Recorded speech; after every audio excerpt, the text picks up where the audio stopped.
संजय सिंह को supreme court से लगा बड़ा झटका।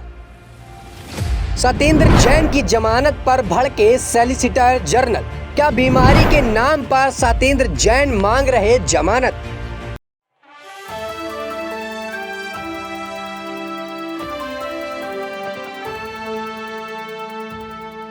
नमस्कार, आप देख रहे हैं नेक्स्ट 9 न्यूज पॉलिटिकल बाइट। मैं हूं आपके साथ आकाश त्रिवेदी। दर्शकों, आप सभी का बहुत बहुत स्वागत है हमारे खास प्रोग्राम क्वेश्चन मार्क कुछ तो में। और इस खास प्रोग्राम पर बात करेंगे आप पार्टी के ही नेता सत्येंद्र जैन के बारे में। वो सत्येंद्र जैन जिसको लेकर लगातार आप पार्टी की मुसीबतें बढ़ी हुई, और ऐसे में एक व्यक्ति का बयान आता है और वो ये बोलते हैं कि सत्येंद्र जैन की जब जमानत याचिका होती है तभी ये बीमार क्यों होते हैं। क्या सत्येंद्र जैन ये जानबूझकर करते हैं ताकि उनकी जमानत याचिका पर हामी मिल जाए और कोर्ट उनको रिहा कर दे? बता दें कि दिल्ली के पूर्व डिप्टी सीएम मनीष सिसोदिया और आप सांसद संजय सिंह को कोर्ट में फिर से एक बड़ा झटका लगा है। इनको कोर्ट में पेश होना था और ऐसे में उनकी जो जमानत याचिका थी उसको 20 जनवरी तक बढ़ा दिया गया। आप पार्टी के ये भी दो बड़े दिग्गज नेता और इनकी दोनों की सुनवाई एक साथ की जा रही थी, और ऐसे में कोर्ट ने इनकी 20 जनवरी तक न्यायिक हिरासत को बढ़ा दिया है और 20 तारीख को अब यहाँ पर इनकी सुनवाई की जाएगी और देखा जाएगा कि आगे क्या कुछ होता है। हालांकि शराब घोटाले मामले पर इन दोनों ही नेताओं के नाम है और इन दोनों नेताओं पर शराब घोटाले मामले पर केस दर्ज है और इसी मामले पर इनकी कार्यवाही अभी तक जारी है। ईडी इस पे अपने लगातार बातों को रख रही है और इस पर आम आदमी पार्टी के नेताओं की भी प्रतिक्रियाएं आ रही। लेकिन एक नाम है इनकी पार्टी के एक और नेता सत्येंद्र जैन का जो लगातार सुर्खियों में बना हुआ है। बता दें कि पिछले लंबे समय से जेल में बंद सत्येंद्र जैन की रिहायत को लेकर, जमानत याचिका को लेकर यहाँ पर टीका टिप्पणी शुरू हो गई है। बता दें कि यहाँ पर मनीष सिसोदिया के साथ अब सत्येंद्र जैन की बातें इसलिए उठ रही क्योंकि गुरुवार को सुप्रीम कोर्ट में आम आदमी पार्टी के नेता और दिल्ली सरकार के पूर्व मंत्री सत्येंद्र जैन की जमानत याचिका पर सुनवाई हुई।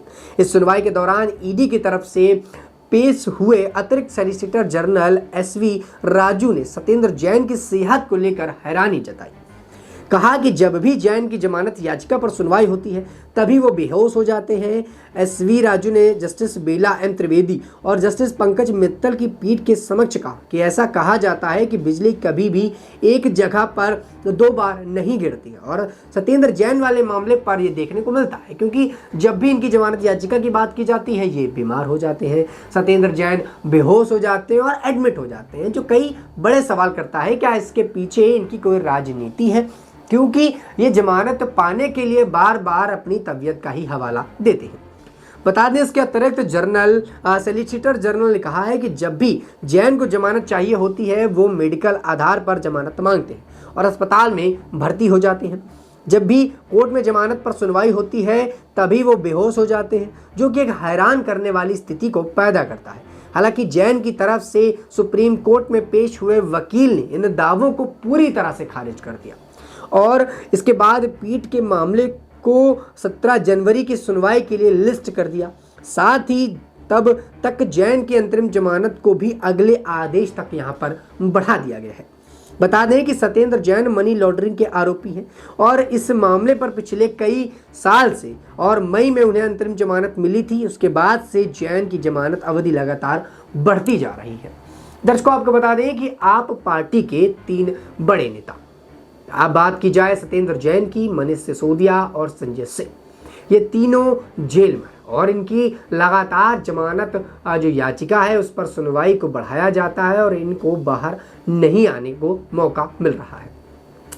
ऐसे में यहाँ पर एसवी जो राजू हैं उन्होंने एक बड़ा बयान दे दिया और उन्होंने ये बताया कि सत्येंद्र जैन की तबीयत तभी क्यों खराब होती है जब उनकी जमानत याचिका पर सुनवाई होनी होती है, क्योंकि इनकी ये बार बार तबीयत खराब होना, बेहोश होना और उसी वक्त पर बेहोश होना, तबीयत खराब होना जब इनकी जमानत याचिका हो रही है, तो ऐसे में सवाल खड़े होते हैं। क्या सत्येंद्र जैन जानबूझकर ऐसा करते हैं जमानत पाने के लिए? क्या सत्येंद्र जैन बीमार होते भी हैं या सिर्फ इसका एक सोंग रचाते हैं? लेकिन ऐसे में उनका जो बयान था, उनके द्वारा जो बोला गया, उसको यहाँ पर उनके ही वकील ने, यानी कि जो सत्येंद्र जैन के वकील हैं उन्होंने पूरी तरह से खारिज करवा दिया और बताया कि ये एक मनगढ़ंत कहानी है जो बताई जा रही है। हमारे मुवक्किल सचमुच इस पूरे मुद्दे पर ग्रसित है और उनकी तबीयत की जो बातें हैं वो झूठ नहीं है, उनके सचमुच उनके हेल्थ इश्यूज हैं और इसी वजह से वो जमानत याचिका पर जाना चाहते हैं। लेकिन उनके हिसाब से उन्होंने सॉलिसिटर जनरल के सामने इस बात को पेश किया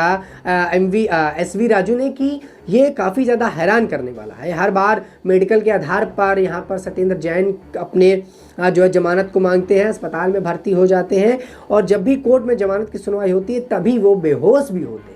तो ये आम आदमी पार्टी की तरफ से करवाया जा रहा है या ये सत्येंद्र जैन यहाँ पर खुद कर रहे हैं या फिर जमानत पाने के लिए सारी कहानी रची जा रही है।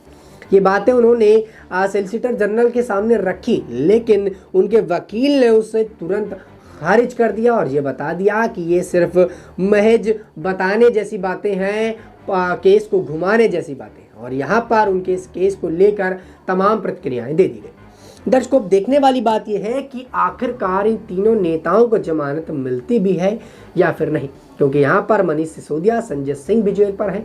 सत्येंद्र जैन को तो एक लंबा समय बीत गया और ऐसे लंबे समय पर उनको रियायत कम ही मिलती हुई नजर आ रही और अब वो अपने साथ साथ अपने दो अन्य नेताओं को और खुद केजरीवाल को भी बचाने के लिए प्रयास किए जा रहे हैं, क्योंकि यहाँ पर केजरीवाल खुद ईडी की चपेट पर आते हुए नजर आए। ईडी को यहाँ पर वो नदारत कर रहे हैं, लेकिन ईडी लगातार ये बता रही है कि आम आदमी पार्टी पूरी तरह से शराब घोटाले मामले पर लिप्त है, ना कि एक दो नेता बल्कि पूरी की पूरी पार्टी और पूरे के पूरे नेता। यहाँ पर केजरीवाल को लेकर भी सवाल उठे और केजरीवाल पर भी समन लगाने की बातें कही गई। बताया गया कि समन भेजा गया, लेकिन यहाँ पर केजरीवाल के द्वारा उस समन पर कुछ खासा प्रतिक्रिया नहीं दी गई। उन्होंने इस समन को महज एक प्रोपेगेंडा बताया और ये बताया कि जानबूझकर ये सब करना गलत है। और ईडी के समन द्वारा जब भेजा गया तो उन्होंने इस बात का भी जिक्र किया कि ईडी मुझे किस तौर पर बुला रही है, एक मुख्यमंत्री के तौर पर बुला रही है, एक दोषी के तौर पर बुला रही है। पहले ईडी ये क्लियर करे तभी हम जाकर आगे इस पर कोई अपनी प्रक्रिया देंगे। इसके साथ ही जब उनके पास समन भेजे गए, प्रथम समन गया, उसके बाद द्वितीय समन और तृतीय समन भेजे गए, तब उन्होंने लगातार हर बार समन के साथ साथ अपनी प्रतिक्रियाओं को बदला। पहले समन पर उन्होंने इस बात की जानकारी दी कि वो पंजाब में थे, अपनी रैली को संबोधित कर रहे थे और उनके पास वहां पर आने का वक्त नहीं था, अपने वो राजनीतिक तौर पर किसी व्यस्तता के चलते वहां पर नहीं पहुंचे। दूसरी बार उन्होंने ये बता दिया कि ईडी जानबूझकर ये सब करा रही है, बीजेपी के कहने पर कर रही है और उन्होंने इस बात की गवाही दी कि जिस प्रकार से ईडी ने मुझे सब समन भेजा है, ऐसे समन को मैं जूते की नोक पर रखता हूँ और ऐसे समन को मैं नहीं मानता हूँ।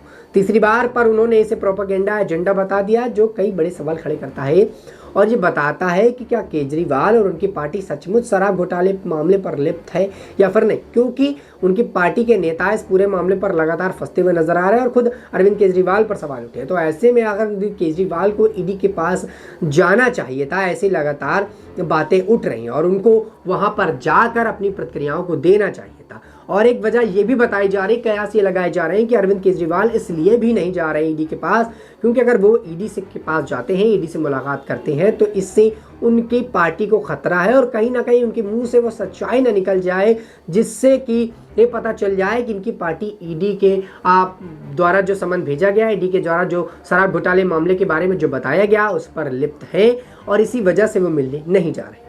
फिलहाल यहाँ पर सत्येंद्र जैन हो या मनीष सिसोदिया हो या फिर संजय सिंह हो, ये तीनों ही नेता जेल में हैं और लगातार इनकी जमानत याचिका को यहाँ पर आगे की तारीखें मिल रही हैं और यहाँ पर लगातार जो बातचीत है उसको आगे बढ़ाया जा रहा है और याचिका की सुनवाई को बढ़ाया जा रहा है। आने वाले समय में उनकी याचिका पर क्या सुनवाई होती है और क्या आम आदमी पार्टी की मुसीबतें खत्म होती भी हैं या फिर और बढ़ती हुई नजर आएंगी, क्योंकि यहाँ पर संजय सिंह के बारे में कहा जा रहा था कि संजय सिंह की दिवाली जेल में बीती है और अब आगे चल के उनकी होली भी जेल पर ही बीत सकती है। दर्शकों, इस पूरे मुद्दे पर आप अपनी क्या राय रखते हैं? क्या सचमुच यहाँ पर ईडी बीजेपी के दबाव में काम कर रही है या फिर अरविंद केजरीवाल की पार्टी खुद एक दोषी पार्टी है और खुद को बचाने के लिए कई प्रयास कर रही है? आप अपनी राय नीचे कमेंट सेक्शन में हमें ज़रूर दीजिएगा। फिलहाल के लिए इतना ही। देश दुनिया की तमाम खबरों से जुड़े रहने के लिए आप देखते रहिए नेक्स्ट 9 न्यूज़ पॉलिटिकल बाइट।